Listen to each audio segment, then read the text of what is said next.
Hey, good morning everybody, it's Carl. Welcome to the kitchen. That means we're making coffee. Yes, coffee, because you guys probably saw my mysterious, surprisingly awesome mail call video yesterday evening, last night, where Mike and Leslie Slater, I keep wanting to say Kelly, I don't know why, but Mike and Leslie Slater were kind enough to send me a straight razor and a bag of home roasted coffee. I haven't opened this yet, but through the bag it smells fantastic. This is a home roasted blend of Honduran, Panamanian, and Ethiopian beans. Beautiful dark roast on that. So I'm gonna grind some up and we're gonna have a pour over this morning. We're gonna be making a pour over using my Cafe Medelco carafe and pour over setup. I got this a few years ago for my birthday. A good buddy of mine got it for me. It's nothing fancy. Essentially, it's a very nice carafe with a mesh filter. This filter is a little too fast, in my opinion. The coffee comes out weak, so I always add a paper filter. And these are just the Melita number 4s, and I folded it to fit because I didn't have any number 2s. But anyway, it works. So we're going to be doing a pour over with that. We're doing a hand grind in this the generic Amazon coffee grinder. Told you guys I'd give you an update on this. It works. It grinds coffee, no problem. I use it mostly for grinding espresso ground because it's a little inconsistent in the larger sizes. But as I was cleaning it the other day, getting ready to put fresh coffee in it, I noticed this, and I don't know if you can see it, right there at the top burr, that black line. It was in focus real easy. Anyway, right there, the burr is cracked. And I don't know how that happened. I never dropped it or anything like that, but somehow the burr managed to crack. It still grinds, I think. I haven't found any ceramic in my coffee, so we're going to keep using it until that burr breaks off or it stops grinding. So we're going to grind this probably at a medium coarse grind, which I believe is about 10 or 12 clicks on this thing. So I'm going to get this set up. We'll measure out 30 grams of coffee. We're going to do a half a liter of brewed, and I'll be back in a few minutes. Actually, before I measure this out, I want to open this on camera so you guys can see the reaction. Like I said, through the bag, it smells fantastic. Oh man, that's a good. It's a good roast. Fantastic smelling coffee. All right, we're going to measure out 30 grams and get it ground up, and then we'll be back for the pour over. The water's on the kettle's on the stove. All right, so we've got the coffee ground. I've poured it into the carafe. I've pre-soaked the carafe and the filter with hot water, bring it up to temperature. Look how nice that grind came out. That looks like a commercial store ground coffee. So we're going to put a little divot in the center so that we can let this bloom. We'll get all the water into the coffee. My water is about 201 degrees. It's probably a little too hot, but I'm tired of waiting for this coffee. So we're going to go in. We're going to pre-soak this. We're going to look for that beautiful foaming action. That's the carbon dioxide being released. And then we're just going to let that sit for about 30 seconds. You can see the bubbles. Now, ideally, you don't want too much of it to start actually seeping through. You want it to kind of soak the grinds. So we'll give that a few seconds here, and then we'll start the pour.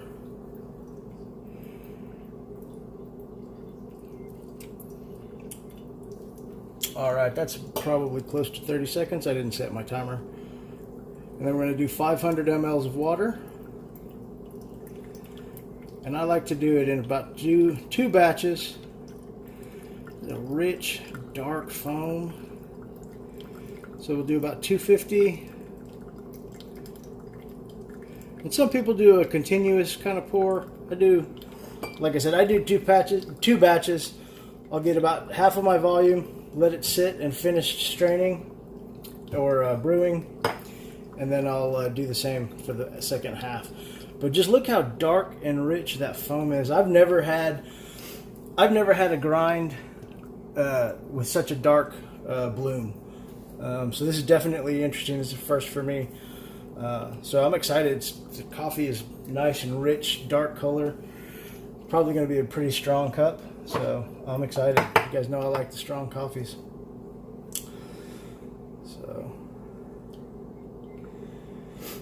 So we're just kind of waiting. So that's pretty much all dissipated. And then we're going to kind of just go nice and slow around the edges for the second half of the water. Now ideally you want this brew to take a few minutes, you know, so you don't want to rush it. I think all the coffee guides say 3 to 4 minute pour or something like that. I don't know. Like I said, I just kind of do it. Maybe if I followed some directions or a recipe, it might come out better. But I've had pretty good success so far. This is actually one of my favorite methods of brewing coffee, is the pour over using this particular carafe. The only problem I have with doing this type of pour over or using this carafe is I can't keep it warm afterwards, so I usually have to pour it into a insulated mug or something like that. But it's all right, man. This was a gift. Like I said, I got this from a coworker. Got me this for my birthday in 2016, 2017, something like that. I've used it fairly regularly ever since. 50.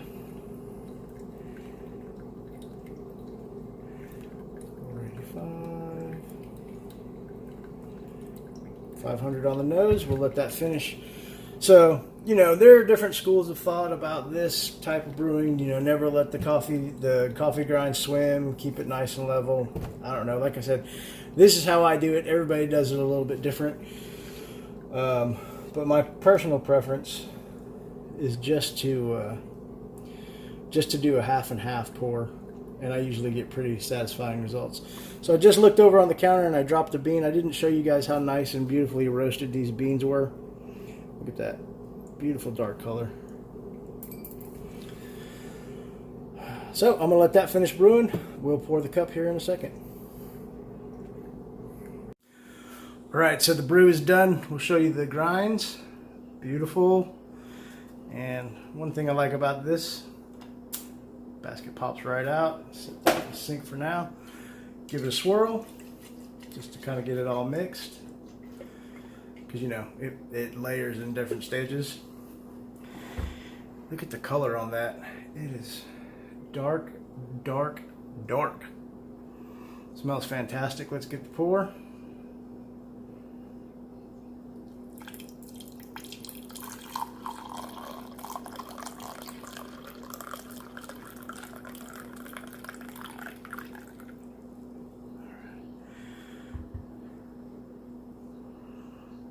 That smells really, really good. Mike, Leslie, thank you guys again. Cheers, my friends. Oh.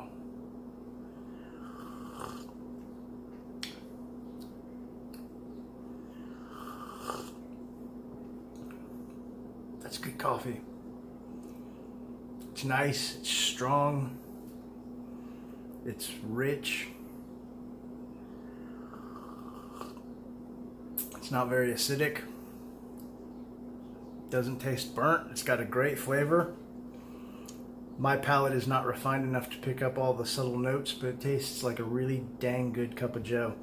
Once again, Mike, Leslie Slater from New Mexico, thank you guys for the amazing gifts. I'll be shaving with that razor tonight after I get it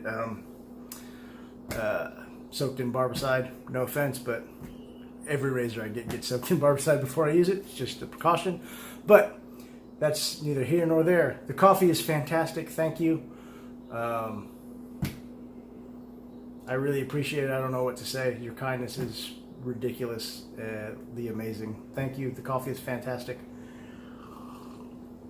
I hope you all have a great day. Thanks for watching. Once again, Mike and Leslie, thank you. Very generous. Everybody else, gosh, I don't know what else to say. Thank you guys for supporting me, watching my videos, like, comment, share, all that nonsense that you guys do. I don't know why the camera just went out of focus, but anyway, that means it's time to go. So, cheers. Have a great Tuesday. I hope the rest of your week treats you well. Go spend some time with your friends and family. It's really important. I don't care what you drink, coffee, tea, or whatever. Just don't drink and drive. We'll see you next time. Have a great day, and God bless.